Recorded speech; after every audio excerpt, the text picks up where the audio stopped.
What is up, guys and gals? We are live. Thanks for joining me here on my channel, Stephen Sturgill. Take a look at another Odin bottle, or this time '08 Seylon. That's this guy. Man, light looks extra bright today. I don't know why that is, but anyhow, as you've all seen by now, guys, this is the box. This is how they come in. If you can still get them in the box, Odin '08, lovely presentation. This slides out like so. It is cushioned in there. I don't know. Maybe this is this. No, that is okay. Anyhow, it has the ingredients on the bottom to a point, and it has the.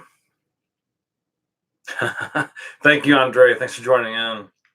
We are 3rd of October, and it's about 8:01 my time. I don't know what time it is there, Andre. But thank you so much for joining in on the live cast. Fresh yuzu, bitter orange, bergamot. I assume that's the top. It doesn't say here what's top, heart and base. So I'm kind of just going off what I assume, but we'll check that in a second. Then I believe coming into the heart, spicy nutmeg, resinous salemi, wormwood. And then I believe coming into the base, probably warm benzoin, damp oak moss, and finally calming vetiver. Very cool. Hi, Rich. Thanks for joining me. So let's, if you want to hear it in French, yuzu frais, orange samia, bergamot, noix de muscade épicée, et les résineux, armoise absinthe, benjoin sensuel, mousse de chèvre, and vetiver à poisson. So let's get into when this dropped. I think this dropped. Quel accent. Thank you. Merci, Andre. I'm actually part French, but I've only studied it in one semester of college. I mean, genetically, some of my ancestry is French Norman. Don't hate the Norman in me. Sorry, Vikings, but we did come over and stay quite a while. Anyways, that's on my father's side. But getting into, I think this dropped way back in like 2011 or 2012, something like that. Maybe even, yeah. It launched in 2012. That is correct. And it was Philippe Romano was the nose on this. It is an EDT. Is it an EDT? I'm almost positive all Odins are Eau de Parfums. Yeah, this is an Eau de Parfum. So I don't know where the EDT crap is coming from. This is definitely not an Eau de Toilette. So whatever. Man, for Grandica, you need to get that fixed, seriously. So you get vetiver from the wilds of Sri Lanka with its 8 fragrance Seylon. This is, I'm reading off the Fragrantica website here. It seeks to represent a pure interpretation of vetiver from the wilds of Sri Lanka, opening with crisp and fresh yuzu, atop tart bitter orange and bergamot, the spicy heart of nutmeg, resinous salemi, and wormwood are warmed by the base, in which signature ingredient vetiver is merged with benzoin and oak moss. So let's see. Did we get the base and stuff right? It doesn't really matter. Let's skip that. I might check on base notes in a second. But at any rate, so thinking about this, guys, on the one hand, this is first off, this is easily, I can't say that enough. Probably, I would have to say the top 3 scents in the entire Odin Black Bottle collection line. Maybe even in the argument for top 2. It's really that good, especially if you're a vetiver, if you're a fan of the note of vetiver, if you like nutmeg, if you like things like bitter orange and neroli or yuzu. Yuzu is very similar to neroli. It's a little bit, how can I say, it's ever so slightly tartar than neroli, but at the same time it has like a softer sweetness than, I don't know, it's hard to describe. If you've never smelled it, I highly recommend you smell it. Bergamot obviously is somewhat very similar to a softer, not quite as tart lime, if you will, but it's otherwise quite similar. The oak moss really gives this a nice foresty green aspect. Oh my God, mixing with the nutmeg and the vetiver. And then the wormwood actually is kind of almost more like a fern, or you know what I mean? It's like a woody plant, or like a small fern, I believe, and has a nice, slightly evergreen, just a it's just very foresty, very green. I hate to overuse that word. Elemi is a little bit like ginger, toned way down, where you still get some of the uh, more of a creamy, slightly bitter, stringent aspect, but not so much that really strong, pungent sharpness that the ginger is so not well known for, and either loved or hated. Some people hate ginger. I personally like it quite a bit. Again, though, this is mostly kind of about the how can we say, the contrasting of the citrus aspects here, and the nutmeg in particular, and the vetiver certainly sort of counterbalanced against those really green aspects of the wormwood, the oak moss, and to a certain extent that elemi, and the benzoin, again, giving it that nice, almost amber resinous, uh, almost like old burnt caramelized honey, but not as sweet, not as strong. It's just an incredibly lovely concoction, guys. It's just so well done, so indicative of fall. Hint, hint. I do think this scent can probably be easily worn year-round for starters, but I think it's and it really would shine in the spring, and to a certain extent in the summer. But I think it really hits mostly at fall and the autumn weather. You know, as the seasons begin changing, you still have a lot of that warming aspect of the sun, depending on where you live, of course. We're also getting into much cooler, inclement weather in some cases, and it's very foresty, woodsy. It's just kind of like saying, yeah, the summer was beautiful, spring was nice, but here comes the fall, and then after that, the winter. But this has nothing to do with winter specifically. It's just a highly recommended scent. And you can get this bad boy online for as low as about $80 or less if you shop around. Don't know if you'll get the box, but you might. It's worth a shot. Let me get back to my live stream. Yeah, it's just so good. Longevity is quite decent, not great. I get about 7 to 8 hours on skin. If you go real heavy, you might get a little bit longer than that, but you're not really going to be smelling it much. I should say other people are not going to be smelling it on you that much past the 6th hour. It just becomes very subtle and more of a skin scent by that point. But what a lovely ride, a lovely journey. As it dries down, more of the woody resinous aspects come up, but you still do get nods back at the citrus and the elemi, and the sort of like that soft ginger-like accord.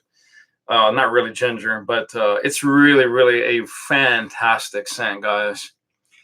Andre's asking, does it remind me of anything? Man, that's hard, Andre. I mean, there are aspects about it that remind me of certain other frags, like a little tiny bit of Ancre Noir Extreme, but just about 10 to 15%. Definitely. This doesn't remind me straight up, like heads up, of anything out there. I've heard that Frederick Malle has one that's somewhat similar to this, maybe even quite similar, about 40 to 50% similar. It's a vetiver-based frag. I can't think of the name of it right now.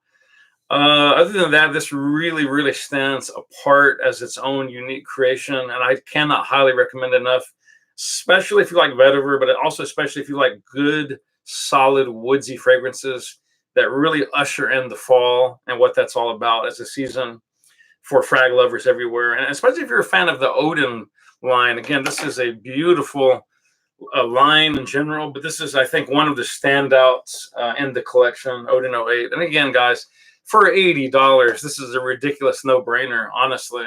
Yeah, you can get this for as cheap as about $80 online. Keep in mind, guys, this retailed initially for right around $225. give or take a 20 spot. So this is not cheap juice by any stretch of the imagination. This is right up there with heavy hitters and Lux Line. So give it a shot, give it a shout out. I mean, give it a whirl, give it a try, give it a sniff.